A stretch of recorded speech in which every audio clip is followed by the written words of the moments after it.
What's up, everybody? We're back at it with some long-form pontification, and I hate to ask, but we're making the push to 30 subscribers, so please smash that like button and subscribe now so you don't miss any action. But since YouTube won't let me post this all as one, this will be part 2 of my UFL draft coverage, so if you haven't seen the first part, go check it out. Well, let's dive back into our draft breakdown, but it's going to be a little different. We'll be looking at round 6 and 7 with a little specialized bits. Starting with the 6th round, initial thoughts are that this is pretty spread position-wise, but I do want to talk about the 3rd pick, running back Bo Richter from Air Force. Any of these boys from military school play hard, so I'm actually surprised we haven't seen more of him taken. Coming in 6th, we have wide receiver Dayton Wade from Mississippi. This should do loads for the Panthers. Sims was their main receiver, so the games he was out, they didn't have much of a passing game, but let's hope this helps. Turning now to our 7th round, what stands out most is the defensive focus of this round. It seems like everyone is adding depth while they can. 5th pick, wide receiver Jelani Baker will be great for the Battlehawks and add a new offensive option. For the 6th and 7th round, I'll be speaking more broadly on the 2 rounds. There was a lot of defensive players taken, which does show that a lot of the skill players that were going to be taken already have. But another aspect of this draft is you really don't know who's going to be available come week 1, so you gotta have the depth. Let's get into the fun stuff though. Who's my winner of the rounds? Well, for round 6, I'm gonna have to give it to the Roughnecks, surprisingly. I think taking tight end Malcolm Epps will do a lot for the long-term offensive value for the team. And they need all the help they can get to be completely honest. Round though. It seems the Stallions won out with the fans, and I can understand why. Jeff Coach sure seems like a beast, so they may have just secured an all-UFL D-line. Turning now to the 7th round, my big winner is the Brahmas. Safety Bo Bradley will fill out their defensive unit, so I don't think we'll be seeing them blown out anytime soon. For the 7th round, the fan favorite was the Michigan Panthers. This is a little surprising to me, but I trust y'all. Another safety never hurts, and their whole team has been scalped, so he's definitely moved up the depth chart at least. Well, let's dive back into our draft breakdown. Today, we'll be looking at rounds 8 and 9, starting with round 8. Initial thoughts are that this is pretty spread position-wise, but I did want to talk about the 2nd pick. Cornerback Rashad Williams from Texas Tech. This kid's a baller, and I think he'll be fighting for a starting role quick. And if he gets one, the Roughnecks will be in a good position. Coming in 4th, we have linebacker Curtis Jacobs from Penn State. I watched this man play in person, and I'm actually surprised he didn't get to the league. Turning now to our 9th round, what stands out most is the offensive focus of this round.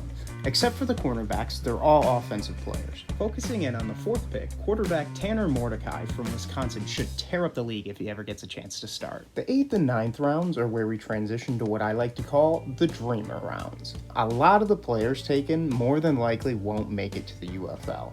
They're mostly on NFL rosters, and I don't see them leaving. For round 8, it was generally adding to the depth chart with a few stars sprinkled in there. My big winner for the round, though, was the Battlehawks. Them taking wide receiver Jadon Janke was a great sleeper pick. Any player from the Dakota schools plays hard, and he'll do that for them. But what did you all have to say? Surprisingly, the Roughnecks were the fan favorite. You all know I'm a fan of the pick. Like I said previously, he's a baller, so I'm looking forward to a much better Roughnecks team next season. Turning now to round 9, we start to see some long shots. Most notably, we've got the Stallions taking Sam Hartman. And I respect it, but I don't know that it will pay off for him. He's currently on the Commanders, and it's likely he's going to stay at least through this season and more than likely more. The same thing is happening with the Defenders taking Tanner Mordecai. He's currently lighting it up for the Niners, so I respect it, but again, unlikely to pay off for them. Given that, my big winner of the 9th round is the Showboats. Taking more talent at tight end could pay off, and this late in the draft, everything's a gamble. But what did you all have to say? The Defenders picking Mordecai was the clear fan favorite, and I like it. I just hope no one gets their hopes up too high because he's done well in the preseason. I think he's in the NFL for at least 2 seasons.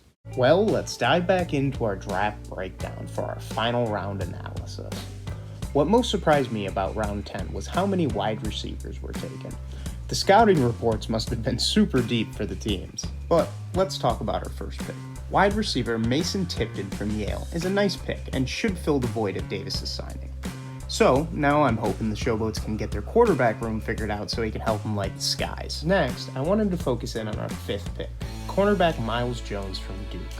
This pick will add some useful depth to the Battlehawks defense, and depending how things shake out, he could compete for a starting role soon. Turning now to the 7th pick, wide receiver Joshua Cephas from Texas San Antonio is awesome to see. He doesn't even have to change his department, and he's getting a shot with his hometown team. Wow, we finally reached the 10th round. Thank you to all of you that have made it this far. I really appreciate it. The 10th round may be the most interesting round for me. Given that, I'm deeming this the lottery round, because it's like getting a scratch off. You really don't know what you'll get. And I think the pick that embodies that more than anything else is the Brahmas taking wide receiver Joshua Cephas. And for that, they're my big winners of the round. And he very well could be their wide receiver 1, so congratulations to the 2 of them. But what did you all have to say? Well, we had a fair split between the Brahmas and the Showboats. So those of you on my side, cheers. And those supporting the Showboats, they did well taking Tipton, but it just remains to be seen if he plays, so we'll see how it plays out for them. Well, now that we've dove into the draft in all its rounds, it's only proper we provide some post-draft power rankings. So I'm going to give you my top 3 teams. Starting out with our 3rd most powerful team, we have the Michigan Panthers. They had a decent draft, but losing Sims will definitely have a long-term impact. But with them adding Lombardi, there is some hope that they may get some good quarterback play next year, so we'll just have to wait and see. Our 2nd most powerful team post-draft is our UFL champions. This may be surprising to some of you that they're not first, but I'm sure they'll be in the playoffs next season. I'm just not sure they'll be our champions yet. But our most powerful team is the Arlington Renegades. Now, I know you're saying, how can one of the worst teams be the best? But I think they had a nice draft and haven't lost too much this offseason. But I looped in the post-draft power rankings because why not? Everybody loves good ranking. The real question is, how was it received? Well, the people have spoken, and the one team they wanted in the top 3 was the Brahmas. And I respect the fan base, but there is still a lot of questions for them.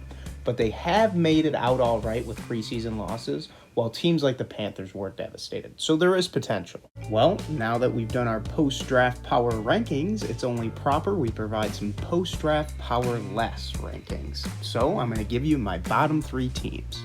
Starting off with our 3rd most power-less team, or the 6th ranked, we have the San Antonio Brahmas.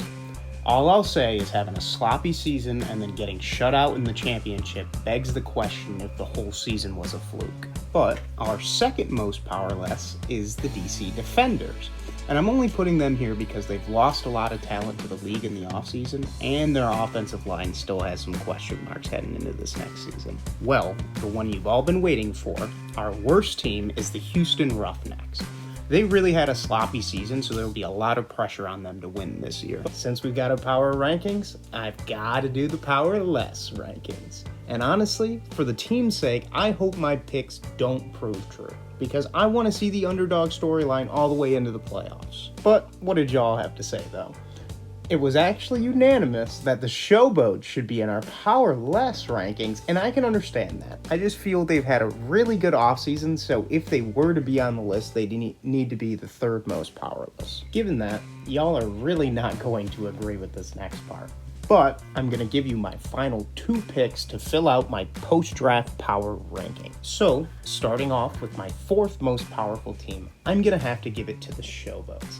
Their offseason has been too good to put them any lower, so hopefully they don't prove me wrong. For my 5th most powerful team, and nearly powerless, I have the St. Louis Battlehawks. The only reason I've got them this low is I feel there's a lot of uncertainty for that team. From coaching to quarterbacking, there's questions, so I can't give them a nice ranking until I see it come together more. Next, I wanted to take a second to give some perspective how these rankings and this draft reflects based on current losses of the UFL to the NFL. Starting out, looking at the draft, there were many current NFL players taken, and most of this was more just claiming players before others can get the chance. And now, seeing the roster losses, I think the 2025 UFL draft will be much different. I bet we'll see far fewer big names taken because there's a good chance half your picks don't show up week 1. Another note I'll add on the draft. Being the inaugural run, it's clear things will change. But I do think losing half your team in the offseason is something the teams will not like. if the practice continues.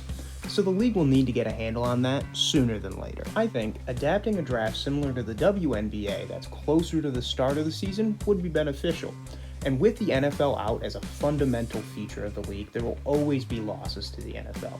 It's all about just putting the teams in the best position to succeed. Given that, a perfect time for a later UFL draft could be Labor Day weekend. It would get you into a football-hungry time of year and would also put you after the majority of preseason signings, because those 53-man rosters are nearly set by week 3 of the NFL preseason. Finally, I did want to address the NFL 53-man rosters. Not everyone signed and not everyone drafted will make an NFL roster, and more so, there could be numerous signings throughout the season. So I would say we're not seeing the finalized UFL rosters until the NFL regular season concludes. I'm unsure if people are too concerned with UFL rosters right now, but that's why it's the last point of my video. Those of you that have made it this far, thank you. I really appreciate your support. I've laid out quite a bit of information for you, so I'd love to hear what you have to think about it, whether it be the UFL draft or the NFL season. Also, if you have any questions, feel free to leave them in the comments somewhere. I read all of your comments and interact with them, so I'd love your help in making this channel a community. But thanks again for watching. I really appreciate it.